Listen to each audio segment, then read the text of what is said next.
Hello friends, जय जगन्नाथ। मेरी ना आपण मान के स्वागत करुछे मोर YouTube channel Shrivas family blog थी। आईटा संडे रातिर डिनर रो प्रिपरेशन चलीचे।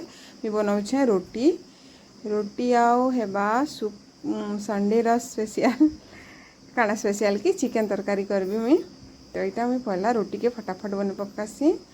आ बाबू के कहली वीडियो टी कर देवी। तो रोटी मोर ओके हो बनावा लगी। पहला दे देली मुई सुरसो तेल, प्याज फ्राए कर देली, फिर मसला देली, पानी टिके दे देली। आईटा मुझे चिकेन रो प्रिपरेशन चली करुचे। यहाँ बढ़िया से मसला के कसमा देखी पारे मसला कषा हो गला। तो ये देदेमा आम चिकेन के एखे आ चिकेन के जनता आपण मैंने रांधसन हेन्ता रांधबारे मुई भी हेन्ता रांधसी। तो अभी ढापी ढापी कर बढ़िया से कषी कषी कर रांधना। ये देदेमा गरम मसला, एवरेस्ट मसाला। तो देखी पारे प्राय प्राय हमारे हेलान। ये देदेमा टमाटर गुटे और मोर चिकेन तरकारी रेडी हो गला। तो ठीक अच्छे मोर वीडियो के रखुचे। मोर वीडियो पसंद आए लाइक करेंगे, सब्सक्राइब करेंगे, शेयर करेंगे, कमेंट करेंगे।